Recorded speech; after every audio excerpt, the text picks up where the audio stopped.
दोस्तों ये कहानी उत्तर प्रदेश की एक छोटे से गांव की है। इस गांव में लड़कियों का जन्म किसी शराब से कम नहीं माना जाता था। गांव भी ज्यादा बड़ा नहीं था और ज्यादातर लोग चौधरी के भाटे में काम करके अपने रोजी रोटी चलाते थे। इसी भाटे में एक आदमी था धनवा, जो वहीं मजदूर करता था। उम्र लगभग 50 साल मगर अविवाहित। उसने शादी की उम्मीदें बहुत पहले छोड़ दी थी और मन में ठान लिया था कि वह जब तक जिंदा रहेगा कुंवारा ही रहेगा।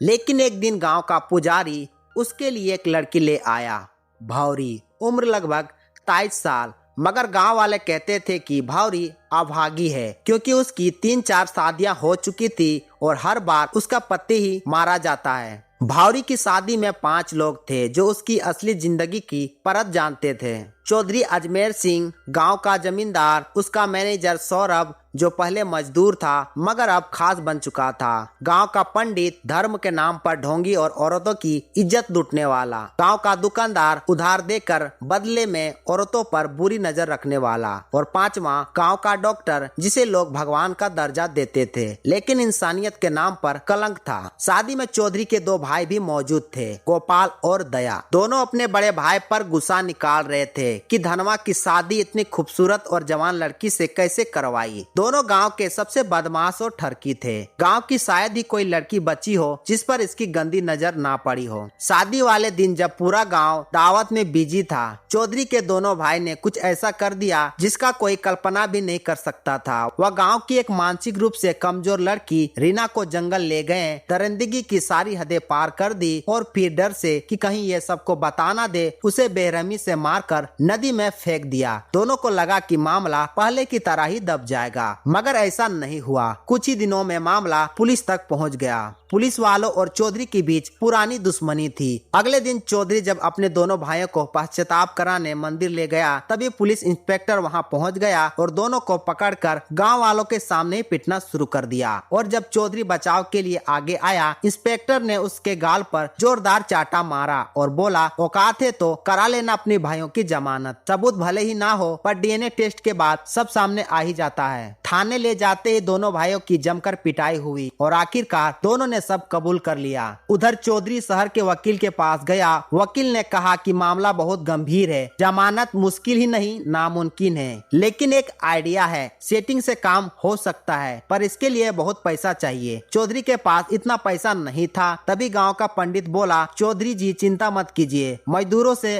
पैसा काट लो, 300 मजदूर है, हर एक का आधा पैसा रोक लो। देखते ही देखते चौधरी ने पैसा का इंतजाम कर लिया। मजदूरों के पास कोई और काम नहीं था, जो आवाज उठाता उसे डराया और धमकाया जाता। मजदूरों की हालत बहुत खराब हो चुकी थी। बुधवार नाम का मजदूर अपने बच्ची का इलाज भी नहीं करवा पा रहा था। उसकी पत्नी को अपनी बेटी के इलाज के लिए डॉक्टर के साथ रात बितानी पड़ी। इधर धनवा अपने बकाया पैसा लेने चौधरी के पास पहुंचा तो चौधरी बोला, अगर पैसे की इतनी जरूरत है तो अपने पत्नी को मेरे पास भेज। ये सुनते ही धनवा आग बबूला हो गया। ठीक है चौधरी, तू मेरे 7 दिन का पैसा खा ले, मगर तू अपने पत्नी को मेरे पास भेज देना। चौधरी भड़क गया और अपने गुंडों से धनवा को बुरी तरह पिटवा दिया। वह बच तो गया पर घायल हो गया। डॉक्टर पट्टी करता रहा पर उसकी नजर हमेशा की तरह धनवा की पत्नी पर थी।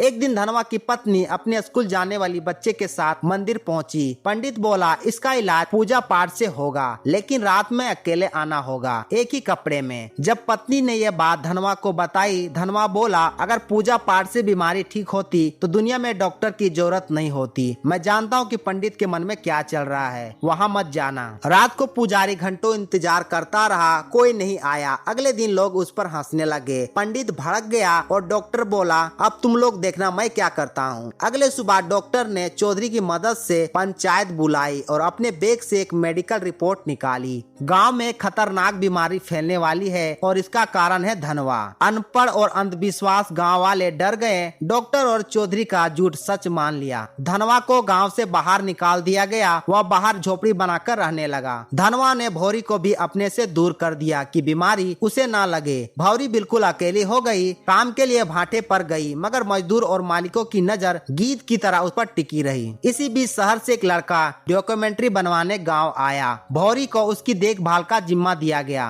एक दिन शूटिंग खत्म हुई और तेज बारिश होने लगी। लड़के को छोड़ने जाते हुए दोनों रास्ते में फिसल कर गिर पड़े और अंधेरे में एक दूसरे से लिपट गए। भौरी को लगा कि किसी ने नहीं देखा, मगर गांव का एक आदमी सब कुछ देख चुका था। अब खबर गांव में आग की तरह फैल गई। चौधरी, पंडित और डॉक्टर सब बौखला गए। लड़के की पिटाई करवाई गई। पंचायत में भौरी का इल्जाम लगाया गया। तमाशा देखने वालों में धनवा भी शामिल था। धनवा तड़प कर बोला, तुमने मुझे धोखा दिया है, अब हम दोनों के बीच कोई रिश्ता नहीं है। अब भौरी पूरी तरह अकेले हो गई। दिन रात के अपमान के बाद उसने वही रास्ता चुना जिस पर गांव वाले उसे धकेल रहे थे। उसने चौधरी के चमचों से कहलवाया, मैं वही करूंगी जो चौधरी चाहता है, पर मेरी कीमत बाकी औरतों से 7 गुना ज्यादा होगी। पहले किसी ने ध्यान नहीं दिया, मगर एक रात 5 लोग उसके घर पहुंच गए और धंधा शुरू हो गया और फिर गांव की हवा टूट पड़ी। भौरी अब गांव की सबसे महंगी औरत बन गई थी। डॉक्टर से लेकर पुजारी तक, पुजारी से लेकर मजदूर तक, हर कोई उसका सौदा करने लगा। जो औरत अपने अधिकार के लिए लड़ सकती थी, वही अब हवस का खिलौना बन गई। उधर चौधरी जमानत के लिए वकीलों के पीछे भाग रहा था, मगर किस्मत को कुछ और ही मंजूर था। पैसे देने के बाद वकील का ट्रांसफर हो गया। चौधरी का सारा पैसा डूब गया।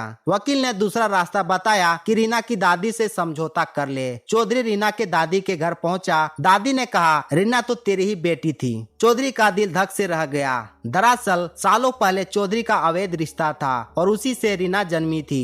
वह दिमागी रूप से थोड़ा कमजोर थी, लेकिन खून तो चौधरी का ही था। ये सच्चाई जानकर चौधरी अंदर से टूट गया। अब चौधरी किसी से बात नहीं करता, बस चुपचाप बैठा रहता। मानसिक तनाव के कारण उसकी मौत हो गई। किसी को समझ में नहीं आया कि इतना ताकतवर आदमी कैसे मर गया। पर चौधरी के जाने के बाद भी गांव की गंदगी खत्म नहीं हुई। इसी बीच डॉक्टर की बेटी भी बीमार पड़ गई। जांच में पता चला कि उसे भी एड्स है। लड़की ने बताया कि उसका अफेयर मनु नाम के एक लड़के के साथ था। मनु को पीटा गया। मनु ने बताया कि वह भी भौरी के पास जाया करता था और ये सब सुन के डॉक्टर रुक गया। उसे याद आया कि वह भी कई बार भौरी के पास से आ चुका था। धीरे धीरे गांव में मौत शुरू हो गई। मामला मीडिया तक पहुंची। कैंप लगाया गया, जांच हुई, रिपोर्ट्स में एड्स निकला।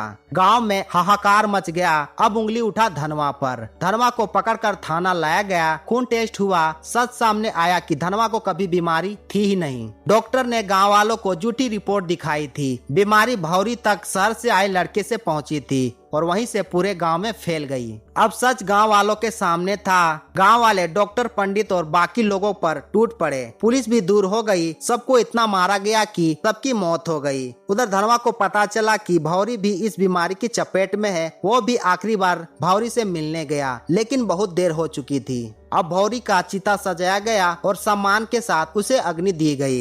ये कहानी हमें यही सिखाती है कि अपने कर्मों से कोई नहीं बच सकता है।